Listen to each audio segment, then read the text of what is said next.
Bien, bonjour, merci d'être présent aujourd'hui pour cette nouvelle session de webinar en marge de la sortie de PCVue 15. Donc, nous nous intéressons dans cette série de webinars la supervision des installations à distance.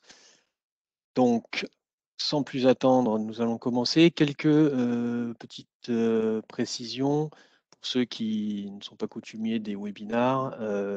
Donc, je suis le seul à pouvoir parler. Vous n'avez pas le son d'activer. Vous êtes trop nombreux, ça ferait un petit peu trop de bruit. Néanmoins, vous avez la possibilité de vous exprimer par le chat, poser vos questions. J'essaierai d'y répondre autant que je peux en fin de session. Et dans tous les cas, je vous recontacte si je n'ai pas pu y répondre en direct. Également, sachez qu'un replay sera disponible sur notre chaîne YouTube après le webinaire. Voilà. Merci encore d'être là et allons-y. Alors aujourd'hui, comme je vous le disais, c'est la première séance webinar d'une série de 4 concernant la supervision des installations à distance au sens large.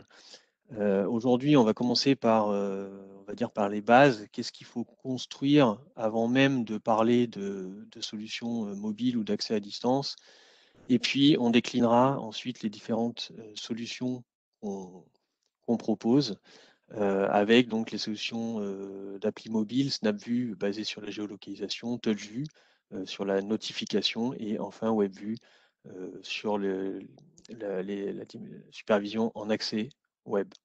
Donc aujourd'hui, on se concentre plus sur la partie de déploiement et surtout, on va essayer de bien comprendre quelles sont les bases avant de parler de déploiement et avant de parler de solutions mobiles, car c'est vrai que il y a cette idée assez répandue que tout ce qui est web et mobile est par définition plug and play.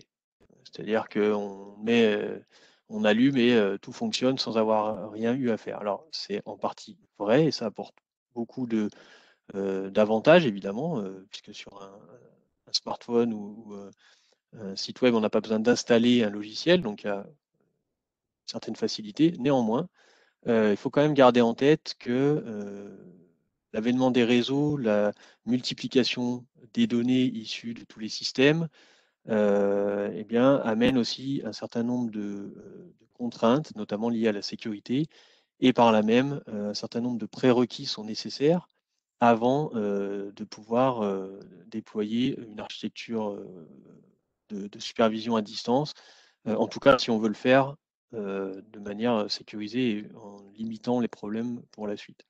Parmi ces prérequis, la première chose à définir et à laquelle il faut réfléchir, c'est quel va être l'usage, quels vont être les usages des utilisateurs mobiles et des moyens de supervision à distance. Quel type d'utilisateurs, quels vont être leurs rôles, est-ce qu'ils vont faire de la maintenance du site, est-ce que ça va être simplement de la visu pour des indicateurs de performance, voilà. Quel est le profil type de l'utilisateur dans un système de quelle envergure? Est-ce qu'on parle de 1 ou 2 utilisateurs? Est-ce qu'on parle de centaines d'utilisateurs? Ça aura aussi une incidence. Et enfin, quelle est la nature des accès? Est-ce que on donne l'accès à tout le monde, publiquement ou pas? En deuxième rideau, il faut aussi s'interroger sur la sécurité de l'infrastructure et des accès distants qui vont être mis en place. En effet, il y a une composante de plus en plus importante, notamment pour les systèmes gérés par les gens de l'informatique, qui est la sécurité. Et donc, il faut s'interroger sur les données, d'où elles viennent, où elles vont, à qui elles sont proposées. Est-ce que les données sont les mêmes au départ et à l'arrivée dans le système et qui peut y accéder? Donc, c'est autant de questions qu'il faut vraiment garder en tête parce que c'est loin d'être négligeable pour la mise en œuvre et puis pour le bon fonctionnement ensuite du système. Également, et je pense que c'est un point très important, il faut en amont impliquer tous les intervenants. Donc on sait que depuis l'ouverture des réseaux. Donc on est passé de systèmes plutôt fermés, propriétaires, qui étaient un petit peu dans leur coin, à des systèmes beaucoup plus ouverts sur les réseaux, sur des réseaux IP. Et donc, des intervenants supplémentaires arrivent et interviennent, notamment les gens de l'informatique, de l'IT, les DSI. Et il est important d'intégrer tous ces intervenants avec les automaticiens, les développeurs et également les opérateurs, puisque au final, c'est l'ensemble de ces intervenants qui vont utiliser et maintenir ces systèmes-là.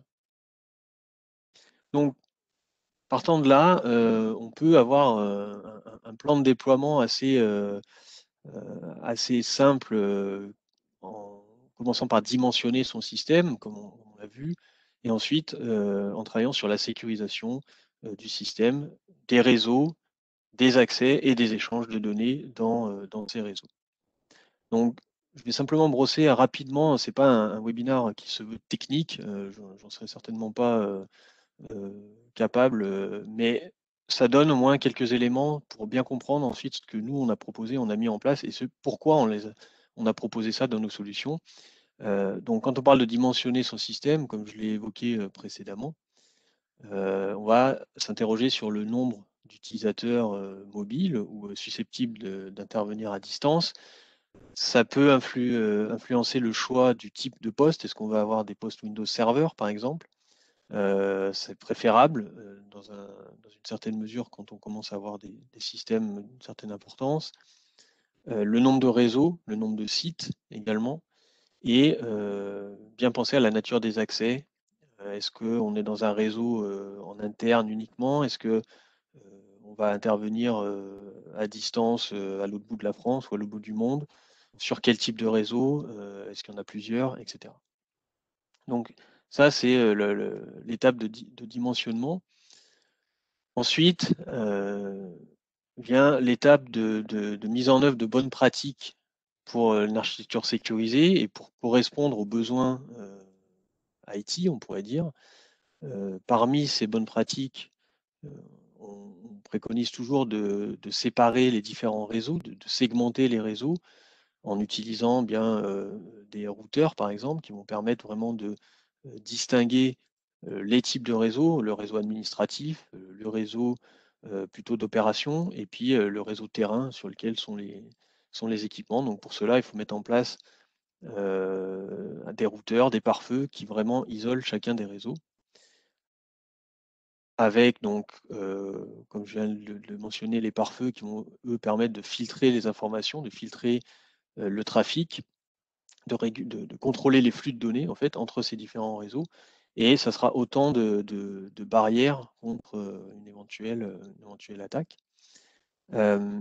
L'utilisation donc de routage et de réseaux sécurisés tels que les DMZ par exemple pour isoler les accès de l'extérieur vers les réseaux intérieurs. L'utilisation donc ce qu'on appelle le tunneling, donc de tunnels de communication sécurisés, les VPN, pour permettre un accès sécurisé entre l'extérieur et les réseaux intérieurs. Et enfin, tout ça, évidemment, doit s'accompagner d'une surveillance continue de ce qui se passe sur le réseau et de l'état des différents équipements, des différentes stations sur le réseau. Donc, voilà en gros le paysage des bonnes pratiques de mise en œuvre de la sécurité. Une autre étape, une fois que les réseaux sont bien sécurisés, bien segmentés, il faut s'assurer des échanges des données et de l'intégrité des données qu'on échange sur ces réseaux. Alors, on utilise un protocole usuellement pour les échanges web qui est le HTTP et qui se décline dans sa version sécurisée en HTTPS en intégrant eh bien, en fait, le chiffrement des données pour sécuriser les données et surtout s'assurer que les données qui sont mises à disposition sur un serveur sont bien les mêmes que celles que l'utilisateur distant ou mobile ou à travers le web récupère et utilise. Donc, ça permet de garantir cette authenticité et cette intégrité des données. Sachant que HTTPS, donc c'est le protocole qui est utilisé, s'appuie sur l'usage de certificats de sécurité. Donc, sans aller dans le détail de ce qu'est un certificat, en gros, un certificat, c'est un petit peu comme un laissez-passer pour accéder à un serveur web. Les serveurs web qui mettent à disposition des données doivent, dans le cadre d'échanges HTTPS, fournir un certificat qui va contenir des informations pour les identifier avec un nom, une période de validité, une adresse de l'éditeur, etc., etc. Et ce certificat, c'est la garantie pour un client web, ou on va dire une composant web ou mobile qui s'adresse à ce serveur, que ce serveur est digne de confiance, qu'on peut lui faire confiance à l'aide de ce certificat. Donc ces certificats sont impératifs quand on parle d'échanges sécurisés HTTPS, et il en existe de différents types avec un niveau de sécurité différent. Alors, on a des certificats auto-signés. Alors, ces certificats auto-signés, ils sont faits par soi-même, pour soi-même, et ils engagent la confiance de celui qui l'a créé uniquement. Donc, ces certificats auto-signés ne sont pas d'un grand niveau de sécurité, ils permettent simplement bien d'utiliser les communications HTTPS, mais on aura un message d'alerte quand on les utilise, car ils ne sont évidemment pas considérés comme très fiables, ils sont vraiment à utiliser que pour des tests. Et ensuite, on a des certificats qui vont être émis par un contrôleur de domaine, donc dans un réseau bien identifié, un réseau privé interne qu'on connaît bien et qui va être géré par un domaine de réseau. Et on peut estimer que pour les machines d'un certain réseau bien identifié, bien contrôlé, on peut éditer un certificat, et ce certificat permettra d'avoir le gage de confiance pour les machines d'un certain domaine. Enfin, les certificats qui vont être émis par des autorités tierces de certification. Et là, ce sont des certificats qu'on peut utiliser dans n'importe quel type de réseau, y compris les réseaux publics comme Internet, pour garantir la nature et la confiance du serveur web. Donc, HTTPS pour les échanges sécurisés, on s'appuie sur des certificats pour la confiance dans les serveurs. Et enfin, dernière étape pour sécuriser le système, ça va être la mise en place de domaines, car encore une fois, les échanges HTTPS nécessitent d'identifier les machines, non pas par leur adresse IP, ce qui peut être dangereux, car la mise à disposition d'une adresse IP d'une machine bien la soumet à des risques de sécurité et d'attaque. Donc, il est nécessaire d'utiliser un nom, alors soit le nom d'hôte de Windows dans un réseau très privé et interne, soit un nom de machine appartenant à un domaine. Et là, donc, il faudra s'assurer d'avoir un serveur DNS, un serveur de domaine qui va justement attribuer des noms aux machines sur un domaine en particulier, privé ou public. Voilà, donc là, j'en ai fini pour la présentation, on va dire, des bonnes pratiques vraiment en amont, des questions à se poser et des éléments à avoir en tête avant même de parler de déploiement de la solution. Et maintenant, je vais faire une traduction, on va dire, en PCVue. Qu'est-ce que ça implique dans PCVue? Avant de commencer, quelques définitions. On parlera de serveur web et mobile pour une station, pour un poste qui est à vocation justement à faire le lien entre les réseaux web et mobile, les utilisateurs web mobiles et le réseau de PCVue et le système PCVue. Donc le serveur web et mobile, il s'appuie sur un serveur Microsoft 2IS et il contient les différents services utilisés par PCVue pour l'utilisation web et mobile. Et ce serveur-là, il est nécessairement connecté à un serveur PCVue quelque part sur le réseau, qui sera nommé serveur backend, qui est donc le poste PCVue qui va alimenter en données le serveur web pour publier ces données sur les réseaux extérieurs. Et enfin, les clients mobiles qui sont tous les clients web ou mobiles qui viennent récupérer les informations issues de la supervision. En termes d'architecture, puisque pour faire la transition avec ce qu'on a dit, ce que j'ai présenté juste avant, il faut savoir qu'il y a grosso modo deux types d'architecture. Les architectures dans lesquelles on a le même poste qui fait office d'acquisition de données de la supervision, donc sur lequel on aura du PC vu, et de passerelle vers l'extérieur, vers les postes mobiles. Donc un seul poste pour faire l'ensemble, et puis ce qui est préconisé en termes de sécurité, de différencier, dissocier les rôles entre le poste d'acquisition, le poste de supervision et le poste qui permet de faire la diffusion web, et c'est encore mieux s'il est dans un réseau sécurisé. Ça peut être dans le cloud, mais dans une DMZ.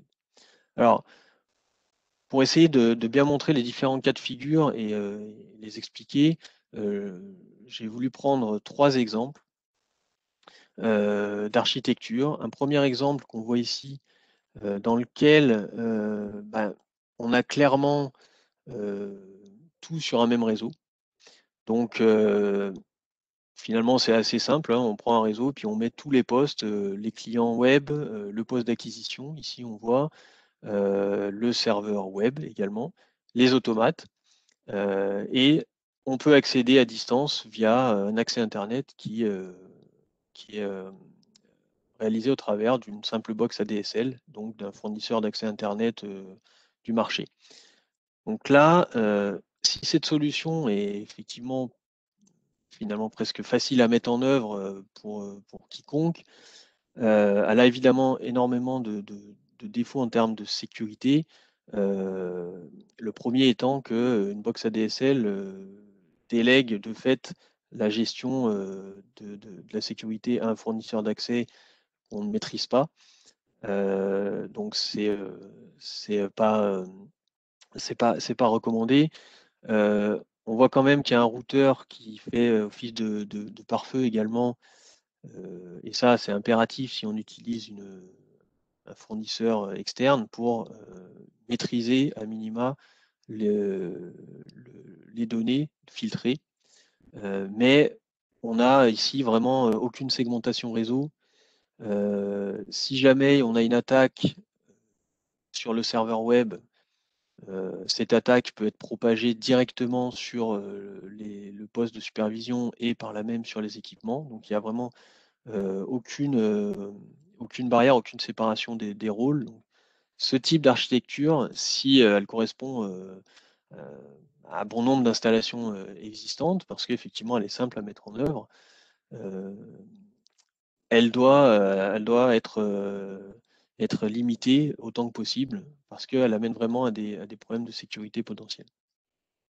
On a un deuxième type d'architecture où là, on a deux réseaux différents, donc un réseau d'acquisition terrain et un réseau plus industriel d'opération, d'exploitation. Donc dans ce cas-là, on peut voir que même si on a deux réseaux, ces réseaux sont pas segmentés, il n'y a pas de routeur qui permet de faire la liaison entre les deux, donc ces deux réseaux sont en liaison directe. Donc ça, c'est quelque chose qui n'est pas préconisé non plus, parce que, encore une fois, si jamais un des réseaux est soumis à une attaque, l'autre réseau est potentiellement en danger directement, il n'y a pas de protection. Et même si on note que comment dire, on a un serveur d'acquisition, il n'est pas protégé. Encore une fois, ici, on voit que sur le serveur web, on a aussi bien le serveur web que le poste backend SCADA. Donc, il n'y a pas de séparation des rôles. Donc, ce type d'architecture, elle peut être utilisée si on a un réseau qui est complètement interne, complètement privé et qui ne va pas être soumis à des connexions extérieures. Mais en aucun cas, on préconisera ce type d'architecture pour de l'accès extérieur, a fortiori via Internet. Enfin, l'exemple d'une architecture que l'on préconise et qui contient toutes les bonnes pratiques qu'on a évoquées un petit peu plus haut, avec des réseaux séparés et surtout des réseaux donc bien segmentés avec un routeur, des pare-feux également, des rôles qui sont séparés. Donc on a un poste SCADA, un poste PCVU ici qui fait la liaison avec le serveur web, mais ce serveur web est dans un réseau complètement isolé, séparé et sécurisé, donc du DMZ. Donc on assure ici la protection des connexions via des connexions de l'extérieur et on s'assure qu'il y a vraiment une isolation avec l'extérieur et entre les réseaux via le routeur et les pare-feux. Donc si jamais un poste sur le réseau administratif a est contaminé ou a une attaque, il est protégé, il protège les autres réseaux via la segmentation du réseau. Donc ça, c'est, on va dire, la situation idéale si on peut la mettre en œuvre. Alors, nous, qu'est-ce que par rapport à tout ce qu'on a vu là, par rapport à toutes ces bonnes pratiques, ces préconisations, on a créé et on a conçu les solutions PCVU pour les accès distants, web et mobile, en intégrant un certain nombre de fonctionnalités natives au sein d'une technologie qui est notre technologie, la Easy Mobile Technology, qui intègre tout un ensemble de fonctions et de composants justement pour assurer ce socle de déploiement web et mobile avec les composantes de sécurité nécessaires et impératives si on veut un système qui soit le, le plus sécurisé possible. Donc cette technologie, elle intègre le déploiement web et mobile natif, c'est-à-dire qu'il n'y a pas besoin de passer par un composant tiers pour déployer le web dans PCVU, c'est intégré. Ça ne nécessite pas d'installation côté client.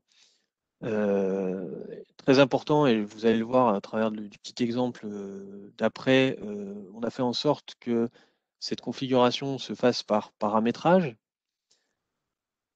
On a fait en sorte aussi que les composants web de PCVU puissent être intégrés dans des applications tierces.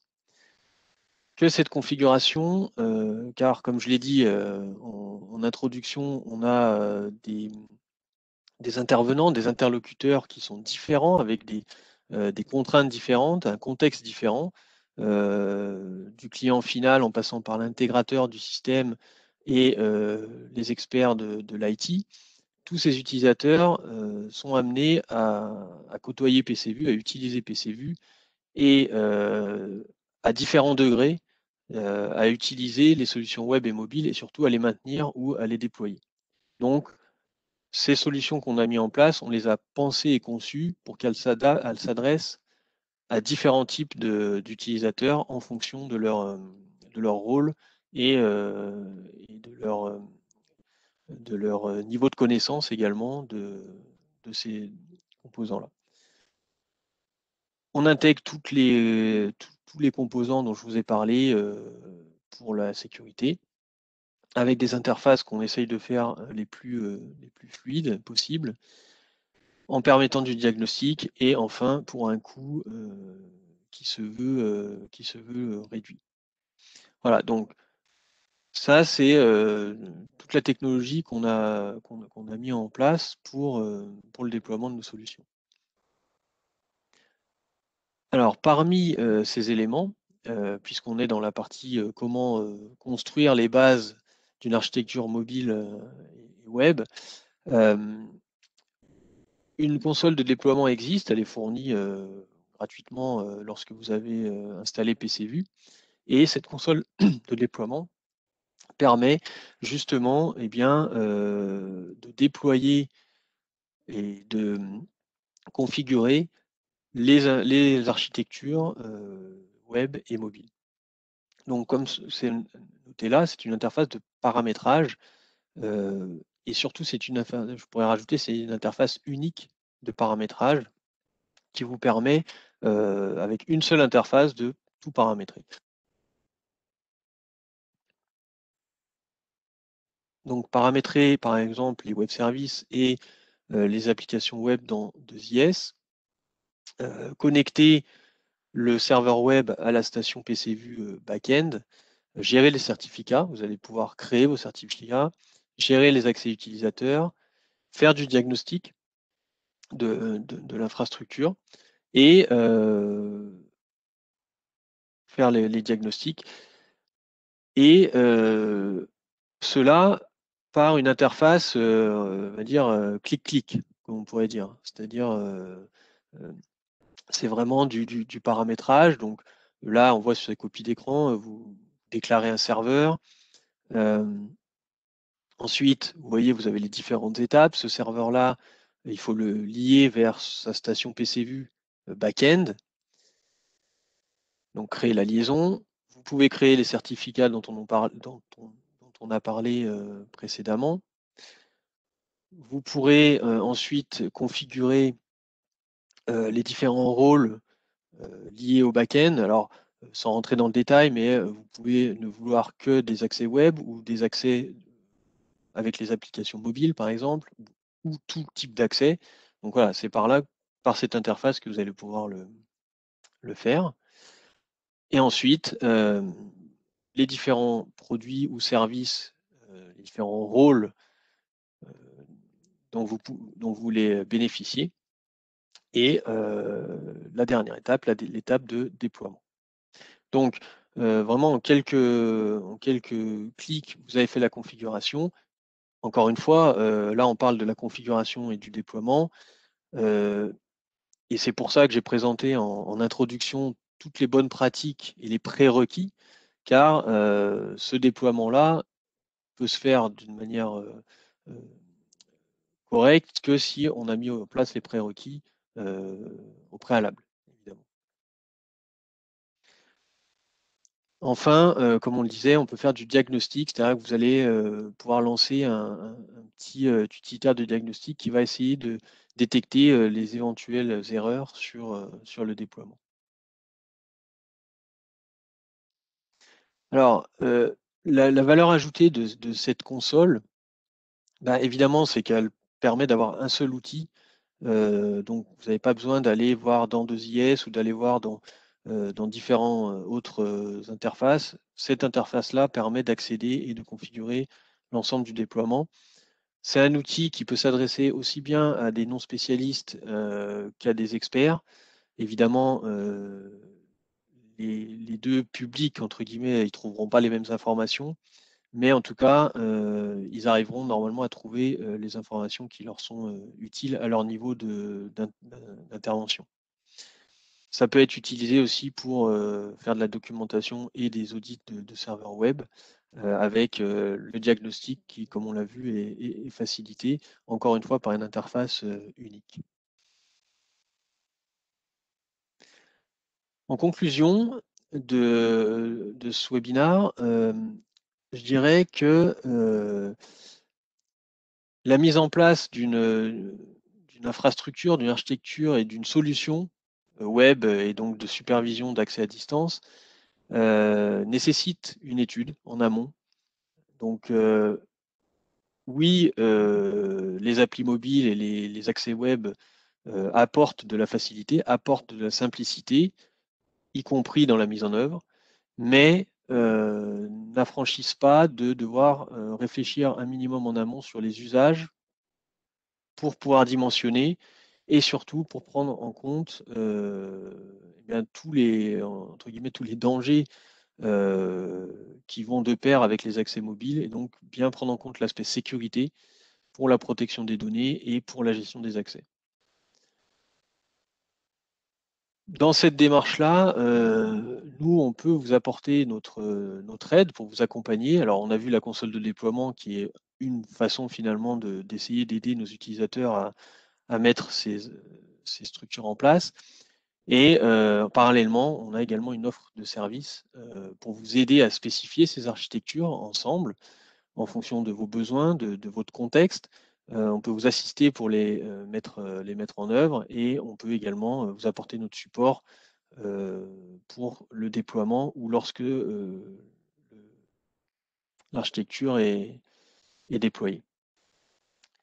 Sachez également que si vous voulez aller un petit peu plus loin, nous avons créé des petites vidéos qu'on appelle les PCView Master Series, que vous retrouvez sur notre site web et sur notre chaîne YouTube, dont un des épisodes concerne justement la mise en œuvre des clients web et mobiles. Et également, un livre blanc existe avec le détail de tout ce qu'on peut préconiser pour ce type de démarche. J'en ai fini pour la partie construction des bases du socle. Et en fait, ce socle-là va nous servir eh bien, ensuite à déployer différents types de solutions d'accès distant ou mobile, dont on va parler dans les prochains webinars des prochaines semaines. Une solution plutôt basée sur la navigation telle qu'on la connaît en standard dans les systèmes de supervision, mais via une interface web. Une solution, donc on parlera ici de WebView, une solution de notification, donc là une appli mobile TouchView qui permet d'être notifié en temps réel et de pouvoir réagir rapidement avec une interface assez sobre et simple, mais très efficace.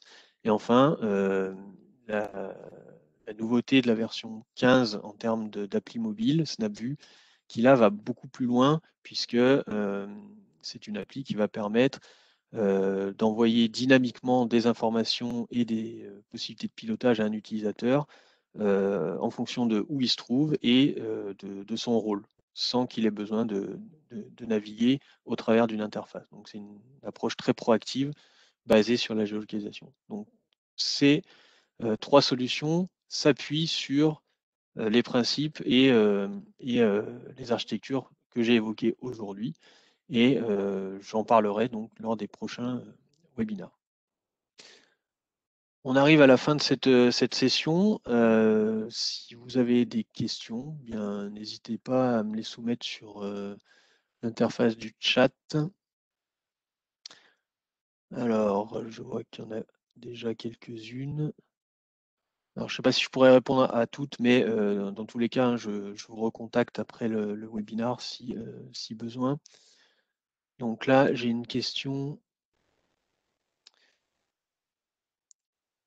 Alors, est-il préconisé d'avoir, ou possible et ou préconisé d'avoir un seul serveur web pour plusieurs applications PCView? Alors,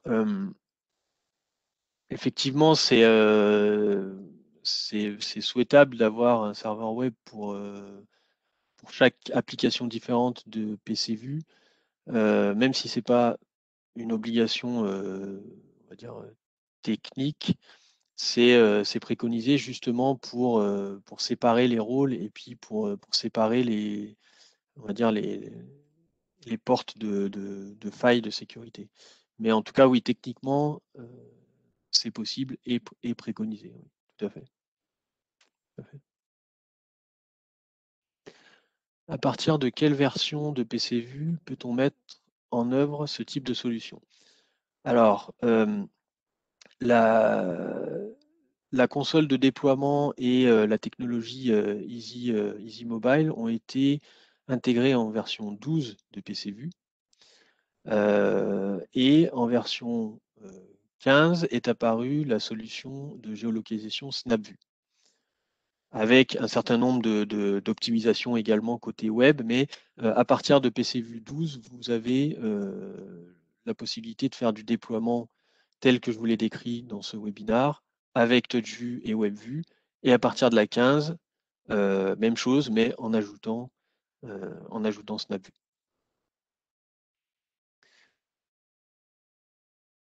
Voilà, je ne sais pas si vous avez d'autres questions. Alors, j'ai une question. Est-ce qu'il est possible de tester ces solutions? Alors, effectivement, depuis notre site web, vous avez la possibilité de tester ces différentes applications.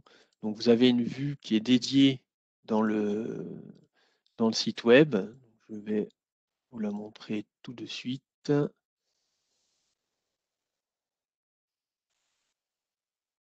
Voilà, donc si vous voyez ici le site web, dans Solutions, vous avez Remote Solutions, et là, vous avez la possibilité donc de tester ces solutions-là. On vous demandera donc un certain nombre de renseignements, et vous aurez ensuite la possibilité d'aller tester les différents types d'applications. Donc n'hésitez pas à y faire un tour, et surtout, on reparlera de ces différentes solutions plus en détail dans les prochaines sessions de webinar. Donc, vous pouvez également regarder ces webinaires. Une autre question, nous sommes sur une base HTML5 ou Java? Clairement sur une base HTML5. Donc ces solutions-là sont basées sur HTML5. Depuis la version 12 de PCVue, nous nous sommes affranchis de Java qui posait un certain nombre de problèmes. Donc aujourd'hui, c'est du full HTML5 qu'on utilise avec les technologies de sécurité que j'ai mentionnées, HTTPS notamment, les certificats et voilà, la compatibilité de toutes ces techniques-là. Voilà, je vais terminer la session. Je vous remercie encore pour votre présence lors de ce webinaire. Je vous invite éventuellement à regarder le replay si vous avez besoin de plus de détails, de télécharger le livre blanc, et surtout, bien, je vous attends pour les prochaines sessions en espérant que vous y participerez. Merci encore, très bonne fin de journée et à très bientôt.